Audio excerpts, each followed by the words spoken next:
Hey guys, നമുക്ക് easy and tasty ആയിട്ടൊരു chicken fry പെട്ടെന്ന് ഉണ്ടാക്കിയെടുത്താലോ. ഇതിനായിട്ട് വേണ്ടത് കുറച്ച് ബോൺലെസ് ചിക്കൻ ചെറിയ പീസസ് ആയിട്ട് കട്ട് ചെയ്തത്, ആൻഡ് അതിലേക്ക് ജിഞ്ചർ ഗാർലിക് പേസ്റ്റ്, കുറച്ച് മുളക് പൊടി, കുറച്ച് കുരുമുളക് പൊടി, കുറച്ച് മഞ്ഞൾപ്പൊടി, പിന്നെ വേണ്ടത് കുറച്ച് മല്ലിപ്പൊടി, പിന്നെ കുറച്ച് ഗരം മസാല. ഇനി വേണ്ടത് തൈരാണ്. ഇത്രയും ഇട്ടിട്ട് നന്നായിട്ടൊന്ന് മിക്സ് ചെയ്തെടുക്കുക. പറ്റുമെങ്കിൽ ഇപ്പോൾ തന്നെ കുറച്ച് ഉപ്പും കൂടെ ഇട്ടിട്ട് നന്നായിട്ടൊന്ന് മിക്സ് ചെയ്തെടുക്കുക. ഞാനിത് മിക്സ് ചെയ്ത ശേഷം കുറച്ച് ഉപ്പ് പൊടിയും അതുപോലെ കുറച്ച് ലെമൺ ജ്യൂസും നന്നായിട്ടൊന്ന് ആഡ് ചെയ്ത് കൊടുത്തു.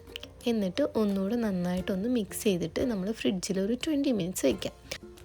ഇനി ഒരു ചട്ടി വയ്ക്കുക, അതിലേക്ക് കുറച്ച് വെളിച്ചെണ്ണ ഒഴിക്കുക. എന്നിട്ട് നന്നായിട്ട് നമ്മൾ ഈ മാഗ്നേറ്റ് ചെയ്ത് വെച്ചിരിക്കുന്ന ചിക്കൻ ഓരോന്നായിട്ട് വെച്ചിട്ട് നന്നായിട്ടൊന്ന് ഫ്രൈ ചെയ്തെടുക്കാം.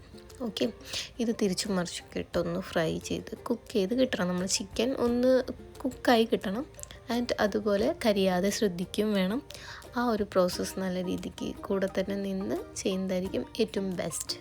ദെൻ അതൊന്ന് നമ്മൾ ആ ഒരു എണ്ണയൊക്കെ പോകുന്ന പോലെ ജസ്റ്റ് ഒരു ഇതിലേക്ക് മാറ്റിയിട്ട് വീണ്ടും ബാക്കിയുള്ളത് കൂടെ ഒന്ന് ഫ്രൈ ചെയ്തെടുക്കുകയാണ്.